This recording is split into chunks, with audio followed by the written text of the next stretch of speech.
Welcome back to Lift You Up Inspiring Health Stories. I'm your host, Tamika Bickham. I'm the founder and chief storyteller of TB Media Group, but for the purpose of this podcast, I am your health and happiness matchmaker. Now, before I introduce you to today's guests, you know what I'm going to ask you to do. Hit subscribe on YouTube, turn on those notifications, and connect with me on LinkedIn, because I'd love to stay connected with you. Well, today is Love Day. Happy Valentine's Day, everybody. And since this happened to fall on a Monday, the day that we release our new podcast episodes, I figured we would talk about the topic, but also bring on a South Florida nonprofit, the Unicorn Children's Foundation, which deals with autism here in South Florida. We're talking to two members affiliated with the organization, and they actually are telling us about a course they have called Dating and Relationships 101 for adults with autism. You're also going to hear from an adult with autism who received a late diagnosis at age 24. What her experience has been like from dating and life. Our physical, mental, and emotional health is not just a want, it is a need for happy lives and prosperous businesses. Lift You Up is the podcast where we share inspiring health stories from business owners who are fulfilling their purpose to live their healthiest lives and helping you do the same.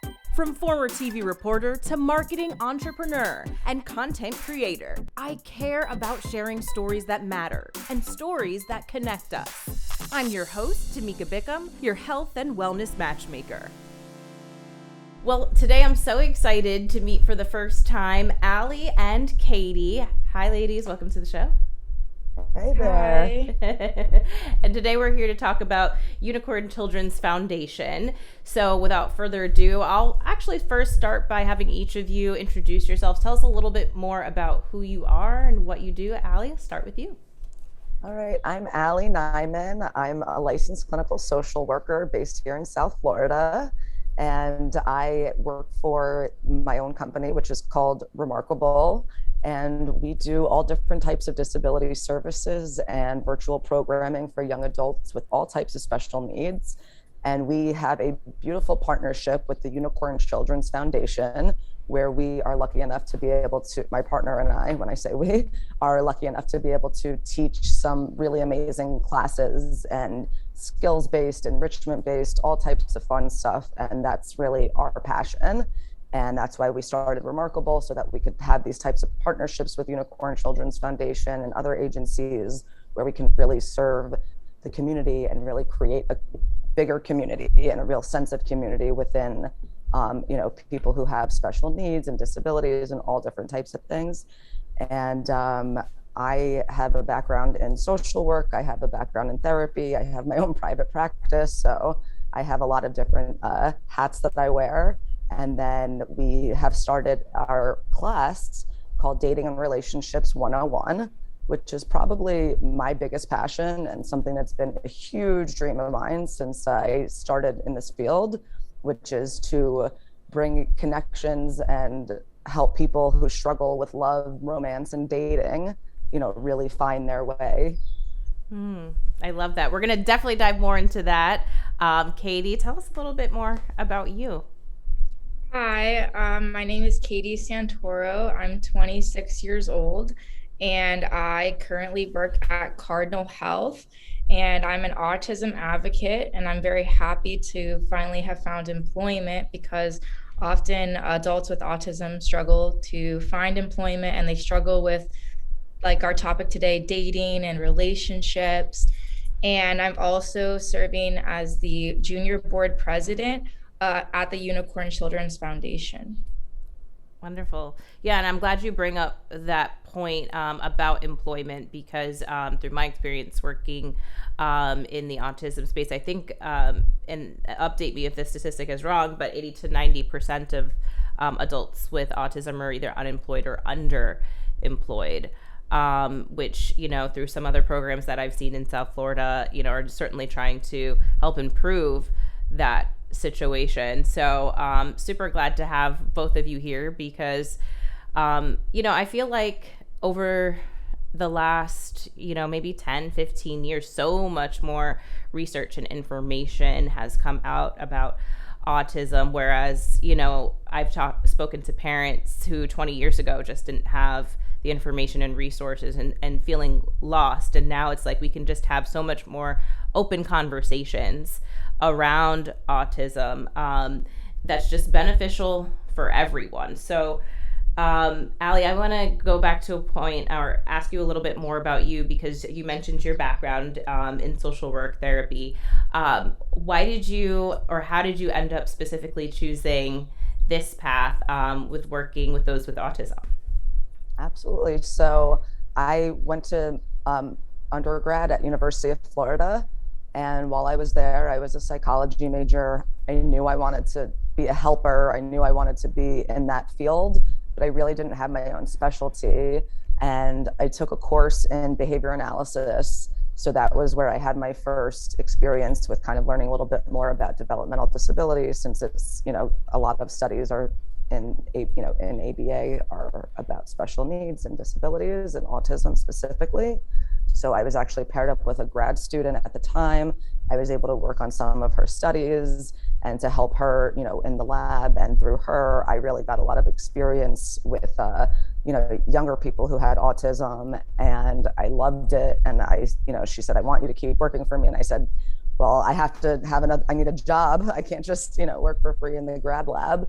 So she actually helped me get a job with a local behavior analysis company.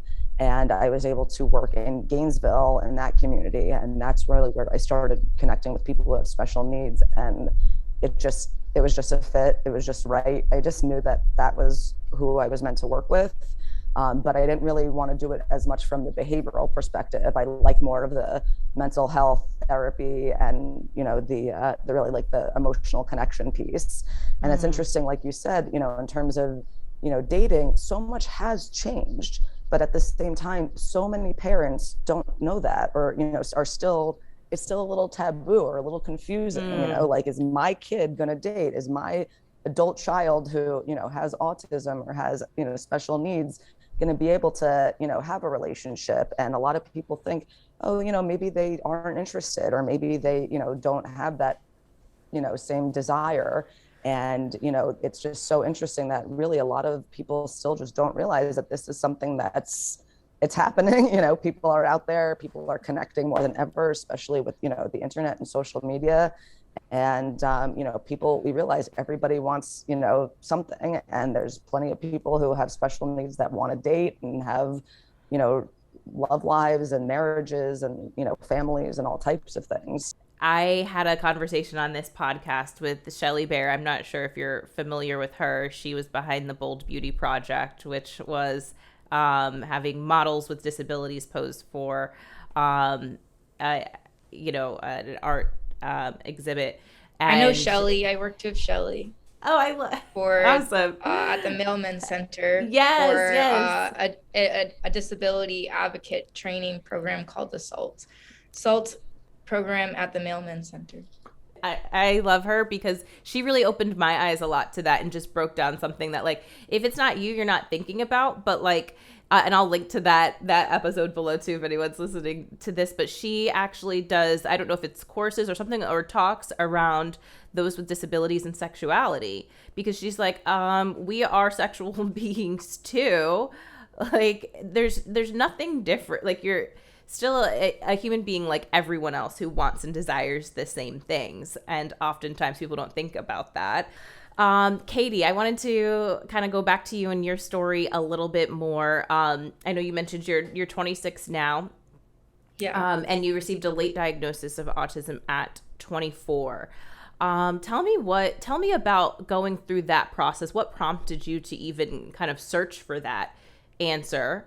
And how did it feel receiving the news?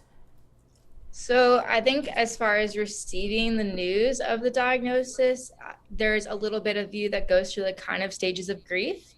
And also it's very validating, and it's a relief because I needed those answers. I needed certain doors to open to access services such as Unicorn Children's Foundation and University of Miami Center for Autism. And those were services that were really helpful, especially for, dating services at the Unicorn Children's Foundation or services with employment at CARD. And as far as what prompted me to get the diagnosis is that a therapist that I was seeing in college, she saw some signs of autism in me 2 years prior to even telling me. She felt it was not important enough to tell me because maybe I had maxed out all services that would have been available to me, or I was functioning just fine because I'm very low support needs, which proved to be incorrect. And I struggled greatly with employment and just overall transition to adulthood. Yeah, so mostly employment and school related challenges and transitioning services. What were some of those challenges when you say that you were struggling? I was struggling with like my classes, and I went through some mental health challenges. Where I just had a lot of anxiety. And it's funny when you don't have an autism diagnosis, but you innately have this sense of like dread transitioning to adulthood. Like, oh, I just know, like in my heart of hearts, that like the working world, like how am I going to fit myself into employment? I just knew that I was different, and I didn't know what to call that. I didn't know how to, get support. So that the autism diagnosis really opened up all of that support that I needed. It sounds like it was a relief. Yeah, it was a relief. So essentially, yeah, there was just a lot of challenges, and I was losing a lot of jobs. And now the success story of that is that I, got services. I got the diagnosis, and once I got the diagnosis, I got services through vocational rehabilitation, and I worked a temporary job at Jewish Family Home Care, like scanning papers. And then that was just a door that opened so many opportunities because I met people in, over there. I made connections, and I now work at Cardinal Health, which is a very inclusive company, and I love their diversity, equity, and inclusion initiatives that they have over here. So I work in an office as like a support personnel. So now I really feel like I'm included. And it's really important to note that having people with autism love routine a lot of the time. And so having that like 9-to-5 job and being able to go to the office every day really gives me a sense of accomplishment and makes me feel like I'm a contributing member of society, and that boosts my self-esteem. And really, self-esteem is so important to mental health and overall well-being. So I have really, gone from having a lot of mental health challenges and needing an autism diagnosis to overcome all of those challenges and get the supports that I needed, to having the diagnosis, having the supports, and my life has just blossomed since getting the diagnosis. So I feel like, as far as women who are verbal and you hear them talk for 5 minutes and you're like, wow, how could you struggle? You don't know what's underneath the surface, and they might just have really strong verbal skills, but the autism is a spectrum. So there's other things besides verbal skills. There's, executive functioning, and how can I keep my apartment clean, or do I need support to come into my apartment and help me? How do I read social cues, and how does reading social cues affect my ability to perhaps date? Sometimes I wish like guys just walked around with, a whiteboard where if they're interested in the bar, they write on the whiteboard like, hey, want to come talk to me, or I want to date you. And they can hold that up. They did that. And it's a big sign, and it's like, I'm interested in you, because that would make it so much easier if it was written down and I could see it, and I don't have to read a social cue like you're nudging your shoulder my way, or whatever the hidden social cues are. I don't know. That's why it took me so long to start dating. All my peers started dating in middle and high school, and well, I didn't have my first boyfriend until I was 25. And in fact, he was on the autism spectrum, and I never would have met him had I not gotten my autism diagnosis and started receiving the support services, like the classes at Unicorn Children's Foundation. They offer dating classes. And I think that's really amazing and teaches a lot of the skills that we struggle with on the autism spectrum. So I'm glad that you set up the perfect transition there to talk about the dating classes, because at the time of this episode being released, it is Valentine's Day, very much so a holiday all about dating, relationships, and those type of intimate relationships. So kind of throw it back to Ali to talk more about those dating classes, which I know you mentioned is Dating and Relationships 101. When did this start? How did this start? Tell me more about it. I mean, I feel like it's been a dream in the making for like 15 years already, probably. I mean, Wow. Since that, first experience that I had, because when I was working with people with disabilities, when I was in Gainesville working in the behavioral part of it, there was a place there where I was working with people who were all adults, one of the jobs that I got. And with the adults within that community, everybody was in a relationship almost, and they all really, and people, all different types of support needs, all different types of, disabilities, all different types of, diagnosis, whatever it might be. Almost every person or, people wanted some sort of a connection, and this one's my boyfriend and this one's my girlfriend. And it seems, so unique to, autism that, I can't read social cues, or I don't understand these things. But I have always struggled with those things, just in general. And I find that the majority of people do. Dating doesn't come easily and naturally to everybody. And I felt the same way a lot of times in middle school and high school, even, without having a disability or a diagnosis. There's a lot of times where it's just confusing. And the one thing that I also really realized, especially within the special needs and disability population, is that we, we watch a lot of movies and we love Disney. But the thing is that we don't live in a Disney movie. Life is not a fairy tale. I see how that connects in there. We're not Cinderella, and so many people come in thinking that like Katie said, that's how it's going to happen. Like, it's going to be like a sign, like, this is it. This is, yes, your knight in shining armor coming for your happily ever after. And that's one of the things we talk about in every class, is that is not really how it works. And I met my partner, Samantha Setter, who we started Remarkable together. And that was one of our dreams when we started, is we really want to help people in the dating and relationships, category, as well as a lot of other different, parts. So, we decided we want to start this class. We spoke to, Kerry at the Unicorn Children's Foundation. She was so supportive of the idea.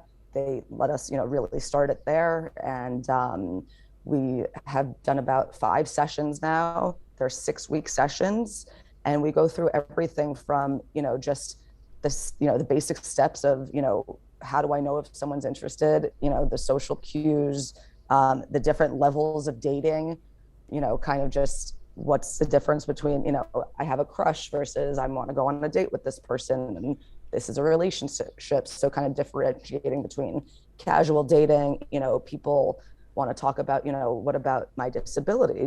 Do I disclose if I have a disability if I'm, dating? Everyone does experience, or I'd say almost everyone probably does experience some degree of challenges in their dating life. And either one of you, can you explain maybe some of the additional challenges that come when dating with autism?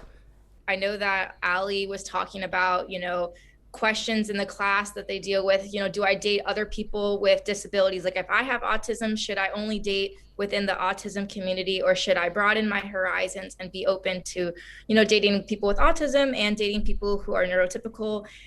In my case, I first thought that since my first boyfriend had autism, that maybe that was my only option. Like, I should only date other people with autism. So I've also went through that. And then when that didn't work out, that was like a year-long relationship, my first one. I thought, oh boy, like maybe I, won't have another relationship again. I just got lucky. But then, to my surprise, only a few months later, I live in a very social community in downtown Fort Lauderdale, and I started seeing my neighbor. and he was neurotypical. And I was like, whoa, my world has, my horizons have broadened, like my world is opening, like I could date a neurotypical, no way. So I think that the answer to what Ali was saying is that, yeah, just be open, you never know. But then in the case with dating the neurotypical person, he said that I really struggled with, knowing like what casual dating is and like serious relationships. He said that we were moving like too fast. And I was like, where do you draw the line there? Like, what are the rules? Like, where is the manual? Because there is no manual. People with autism generally may really like to rely on kind of like a rule book per se. I often call my mom and I'm asking her like, what are the rules and how do I know? And she's like, it just depends. And I like predictability, so that gets kind of frustrating. In the class that we do at Unicorn Children's Foundation, we did actually, for one of the sessions, make a guidebook together.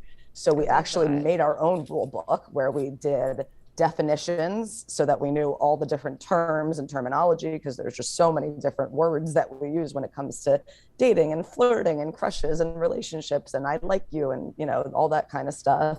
And we did everything from different steps of relationships, kind of like the ladder, to differentiate. And then we also have certain rules that we teach, so like certain social rules and certain things that but it's very hard because, like Katie said, there's no hard and fast rules.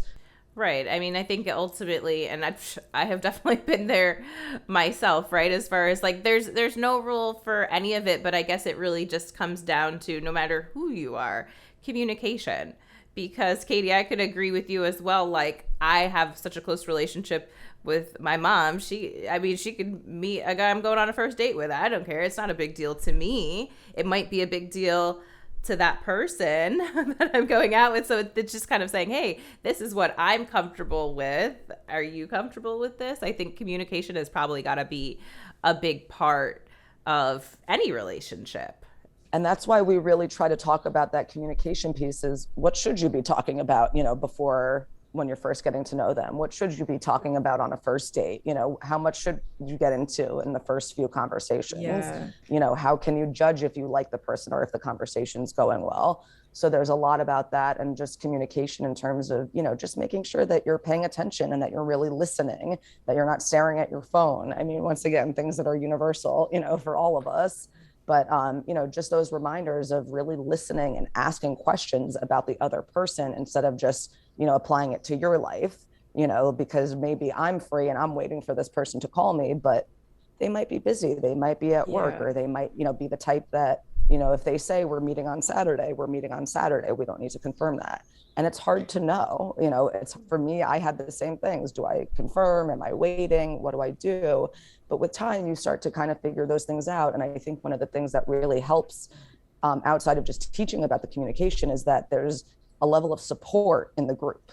So the members talk amongst each other about their experiences and give each other different ideas of what's okay and what's not okay, and how to kind of, see things from other perspectives. And that's a really big part of it. So we've had people in the group who, just come because they want to learn about dating. We have people who are actively looking to date. We have people that are already in relationships that just want to talk more about that. There really is just a lot of, how do I talk to the person, and really learning how to listen to. In a book that I recently read, I got for Christmas, which was like dating for, introverts. It said, don't ask too many questions. Like, you don't want to be like an interview person. Like, you're not, you don't want to be like, a million questions so that it's just like you just feel like they're being interviewed. And I also am quite, and not sharing too much on the first date. I'm also quite guilty of being an oversharer, which is sometimes common in some women with autism who, have the verbal skills that I do. I'm very guilty of oversharing. The poor people who sit next to me on the plane, especially when I was younger. Oh, geez. And and also like, about, if it's Wednesday and then the guy says, oh, like, let's meet up this weekend. And when to check in on that, because they already said they're meeting up. But, sometimes people with autism want to ask the same question multiple times. And if, especially if you don't disclose your diagnosis to the person that you're dating, that might be like, they might not really understand that. Like we already said, we're meeting on Saturday. Why do you need that reassurance, like again and again? I want to ask on that point, because I know both of you have touched on this briefly about disclosing. And how soon do you do that in the dating process? Katie, since you just mentioned that, like, what's your level of comfort? And then Alia, I'll ask you about that. As far as my first boyfriend, we knew at the time of our first date that he had autism and I had autism, because we had met through the Unicorn Children's Foundation. And then as far as the second guy that I dated, who was neurotypical, he was my neighbor. So there was no upfront like, hey, I have autism. He didn't know. So I kind of waited a few weeks, and then I took him to a local group beach volleyball date. So we played some beach volleyball, and then, I brought a bottle of wine in a little picnic basket and a little blanket. And I put the blanket out, on the ocean. And I sat there with him, and then it was, made it like really romantic. And I kind of told him, hey, I have something I want to tell you. And I have autism.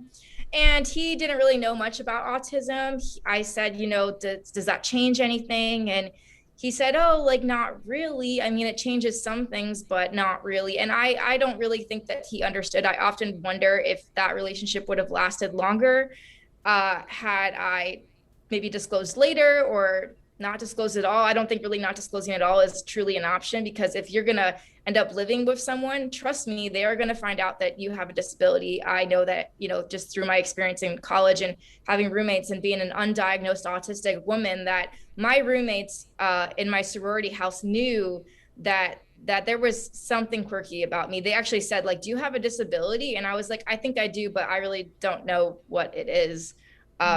So that's why I think that disclosure is important, and it needs to happen at some point. And maybe when you disclose, I suppose that is up to your level of comfort and up to you to decide when the time is right for you.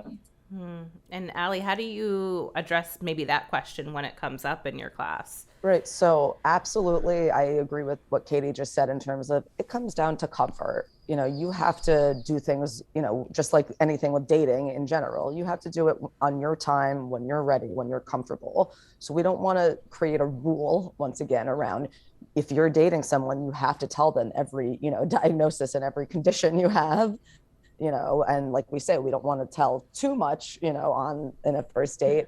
But for some people, that's a big part of their identity, or that's something that they're, they're very open about, and that's a big part of them. So it really depends on your personality. But I think at the end of the day, it's not about when, because, that's going to be in your time, and we can always talk about how to do that and, what the best way is to go about it, so that you can kind of maybe know what questions they might want to ask, or know how to explain what that means to someone who probably doesn't understand. But at the same time, I really think that it's important to disclose it, because just like anything else in dating, people are going to see who you are, and whether they know that you have that label or not, they're going to, you're the person that's there. And if they're going to be that freaked out by you saying, oh, I have autism, or I have, a special need or a disability, then that's probably not going to work out in the long term. They're just not the right person for you if that's the case, you want someone to accept you for your whole true self. And so honestly, maybe, at your own comfort level and at, your own time, but maybe earlier is better, because I wouldn't want to see someone waste, a whole year or something, with someone who is just, as soon as they disclose, going to say, oh, that doesn't work for me. Absolutely. So this has been really great. I want to leave on one question for both of you. What do you think is the biggest misconception about people with autism, and what would you want those who are, I guess, neurotypical to know? At least in my case, as an undiagnosed autistic woman, I think that people think that people with autism may not be outgoing, may not want to be involved in social activities. I mean, I was in a sorority and I joined a sorority undiagnosed autistic because I figured, well, that's probably where the friends are. I mean, because it was going to have structured outings and I knew I needed that structure. And that's how, the girls were not always kind, but I did make two very good friends and for the most part, pretty much enjoyed it. And and also that we're I have very strong verbal skills, and I think that that's one of the things that really people looked at and they said, oh, she can't have autism, because of the misconceptions around autism. They didn't look at the full picture. And I love to talk, like that maybe people with autism are quiet, and I'm a chronic oversharer. Like an open book, you can just ask me anything, I'll probably tell you. So yeah. Yeah, and I think Katie's the perfect example of exactly that, and that's what I think the biggest misconception is. We don't know what autism looks like. It doesn't have there's no description of what you're going to find when you come across someone with autism. And now the spectrum has gotten so large that we don't know who's where.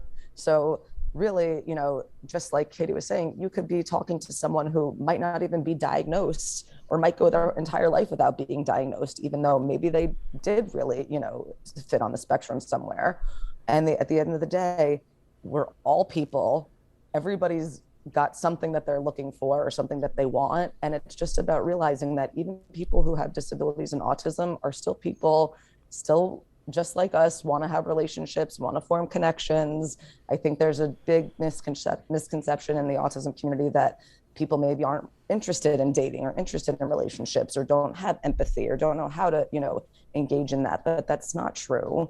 A lot of people really do want those same things and just don't know how to go about it. And a lot of people don't talk to them about it. So I think it's just realizing that just ask, everybody's different. So there's not just one thing that we're looking at when we see, oh, this person has autism. And in our class, we really have people that, might never go out on a date by themselves. They might never have, the opportunity to go to a social group like, Katie did and meet somebody. But then we also have people who do go out and do those things. So it's such a range, but everybody has whatever it is that they're looking for, just like people not on the spectrum, when it comes to dating and sexuality, like we see, that's a spectrum too.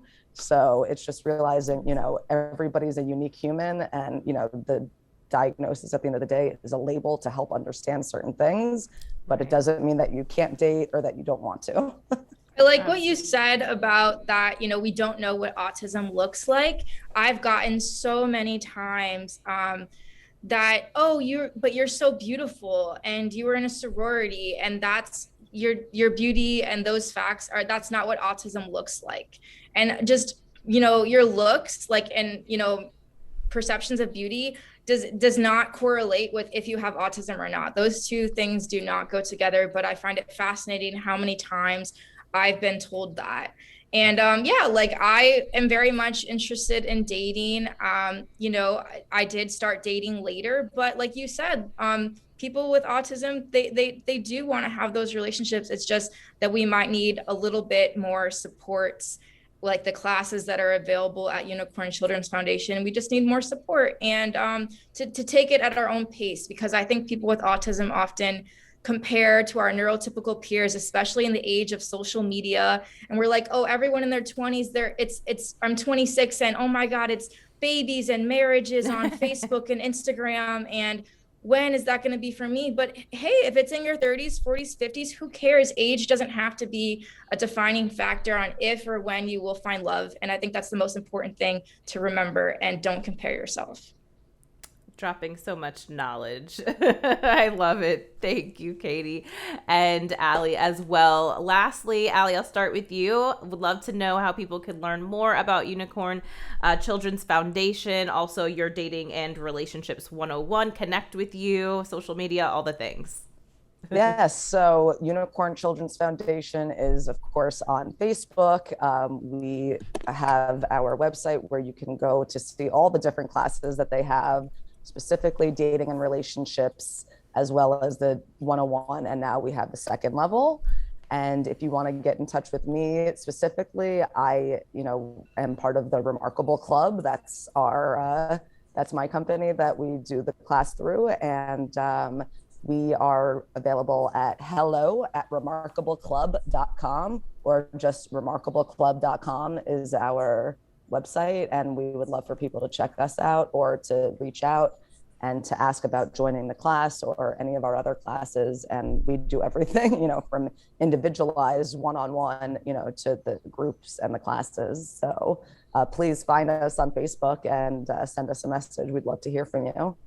Awesome. And Katie, is there a way people can get in touch with you? Yeah, so after my late diagnosis of autism, I really felt it was important to educate everyone about, what autism looks like and how it presents in women and girls. And so you can find me on Instagram at autistic.thegreeklife. So send me a message there or, follow. And I look forward to getting in touch with everyone. Awesome. That's great. I'll make sure to link to all that below in the show notes as well, so everyone can easily find it. You both shared some really, really great information, and thanks for being so open and just enlightening us with your experiences and knowledge. So thank you. Thank you so much, Tamika. Happy Valentine's Day. Happy Valentine's Day. Sometimes that information, those things aren't things that we think about if we're not directly impacted by autism. But it's great to know that programs like that exist, and there are a lot of resources here in South Florida. So make sure you go below, find out more about Unicorn Children's Foundation, connect with our guests who are on today, and hey, maybe even go ahead, donate, give back to such a great organization doing great things for those who truly need those services. So also, if you're not connected with me, I don't know why not yet. I'm all the places. I'd love for you to subscribe on YouTube, turn on notifications. Also connect with me on LinkedIn. You can find me everywhere else because you know what? I'd hate for you to miss out. We come back each and every week with new episodes, and I wouldn't want you to miss out. But until I see you back next week, because I know I'll see you then, stay happy, stay healthy.